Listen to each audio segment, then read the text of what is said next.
What's up, Land Rover fans? Today I'm going to show you how to install a Carplay module into a 2012 LR4 with the Bosch infotainment system. So that's the system. It looks like this right here. It's pretty common on all the LR4s that are in the US from 2012 and onward. So I'll show you what's in the box. Basically, we have this interface right here. This is going to connect between the radio unit and the screen inside in the dash. Got some cables. It's kind of self-explanatory. So once you get the cables connected, there aren't any two that are the same. So you can't really go wrong putting it in. But I'll show you as I work. I'll show you how to get the dash apart. And everything you need, you can see right here. I've got some Torx, a small 1/4-inch ratchet, and some plastic pry tools. Let's get to work. So the first thing I'm going to do is pop off the start-stop button. Now this, if you just get a plastic pry tool in underneath it, comes right out. And I'm getting this out of the way because I'm gonna take this whole panel off right here. Comes off just like that, not too hard. The next thing I'm gonna do is pop off this top panel right here. If you get a pry tool under the side, it's got some clips on it, nothing too terrible. There you go. Looks like the metal clips are still in there. I'm gonna pull those both out and hold on to them, make sure I don't lose them. The next thing to pull off, the silver trim right here. I just take this off. It gets in the way a little bit of the larger trim piece here, so it just got some clips on it. Comes right back.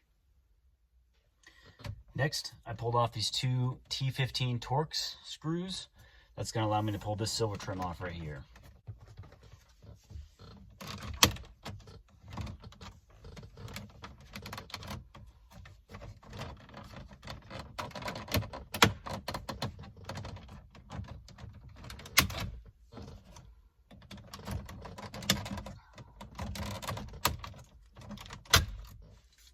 This trim out of the way, now I can pull this whole assembly out. It's got a clip on each side. 1, 2, 3, 4. And I'll disconnect these electrical connectors. Get this out of the way. And now I've got a little bit more to grab for this panel here and this panel here, and I'm gonna go ahead and pull those off. So I just got this one off. It's a little tight with the steering wheel controls over here. Basically, I just put this all the way at the top and kind of squeeze it through. But if you look at it, we got clips. 1, 2, 3, 4, 5. That is it. So for the other side, it's the same story. I'm going to kind of get one hand in here if I can, one hand on the side, and just pull back.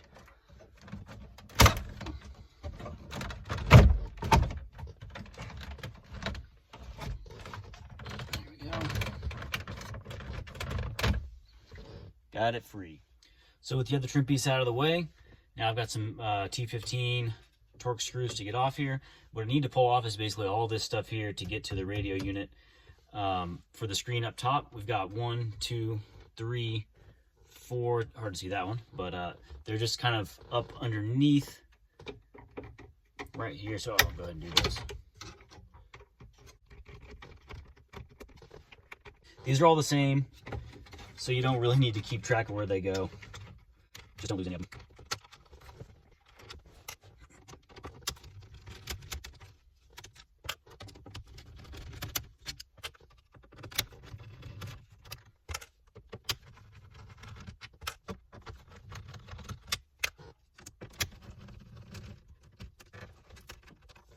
So with all those screws out of the way, if you just kind of pull up on this piece, up and out, it'll come over.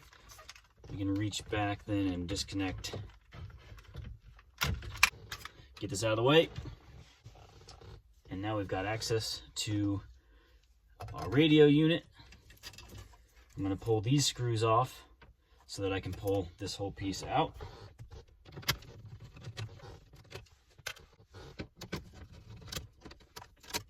And there are 2 more down here.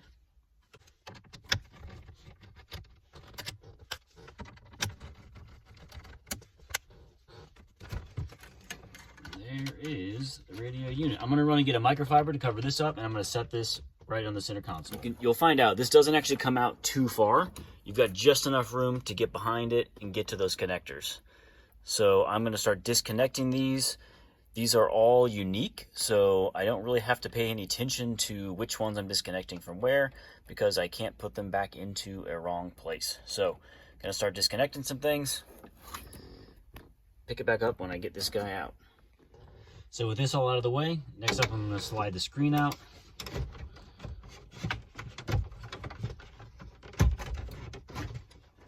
Just be careful of the leather up top. Get this. Let's see, this should come out of the way. There we go. And you got a few more things to disconnect. So if we look behind there, we've got another couple connectors. Same kind of thing. They're all either color-coded or a unique connector, so we can't really put them back in the wrong spot. So I'm going to go ahead and disconnect. So now I'm going to show you where I'm going to put the new CarPlay module. So there's actually this little space. It looks like we got no room behind the screen, but actually if we go under, you can see there's a whole lot of space above what is the plastic ductwork. So it will actually slip right on top of that. And I'll show you once it's in there and everything is connected, but there's plenty of room for it behind the OEM screen. So that's where everything, I'm going to try to get as much of the new wiring up there as I can. So I've got things out of the way. I'm ready to start putting the new stuff in. So my CarPlay module came with this instruction set. It's got where all the wires need to go. Now, even without this, you could figure this out because they're all kind of unique, but I'm just going to follow this and connect up the wires, and I'll show you once everything's together. So it's a little hard to see what's what here, but I've got everything connected, and if you look closely, I've got, let's see it up there. There's the unit. A lot of stuff in the way, but it's tucked up above the plastic duct and underneath the dash. Everything else, just check and double check that you don't have any connectors not connected. So you won't have anything left over except what you see right in the middle of the screen there. That is for a microphone. This guy right here. That is for a external microphone. I'm not going to use that, so I don't need that connected. All of my new stuff was labeled, but it really didn't need to be. Like I said, everything is a unique connector, so just make sure that you have everything connected up. It's the same story with the radio. I'm going to get the screen back in place and then I'll show you the radio connections. Here are the radio connections. Got them all back in place. The unconnected connectors you're seeing right there, those are what go to the clock and the instrument panel that's just above this, but all those connectors are back in. So now I'm going to just set everything back in place and then reattach the start stop button and just turn the ignition on and verify that everything works. So I'm starting to get things back together here. I did have to change these switches. If you look in the instructions here, when I first hooked everything up and turned the ignition on, I was getting this situation where I had the OEM nav screen menu kind of showing up over the CarPlay menu. So I had to go in and then pull that module back out and change the dip switches. It was all in the instructions here. They say, you know, it's not for sure. Try it a first way initially, and if that doesn't work, then switch one of the switches. So that's what I did.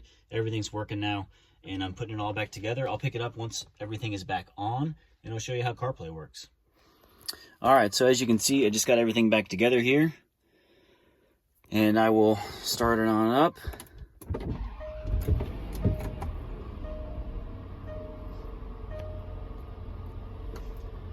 Now the way this CarPlay interface works, you push the factory navigation button to enter CarPlay mode.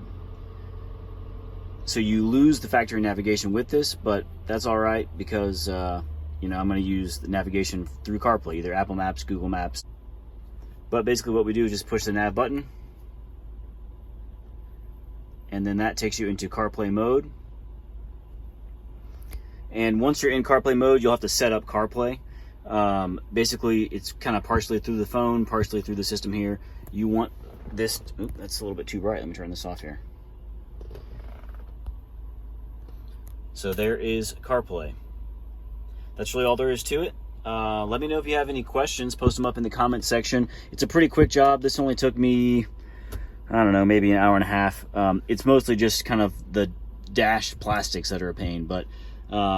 This needs to be set in aux, as you can see, to be able to get sound through it. Let me know if you have any questions. I'm happy to help. Thanks for watching, guys.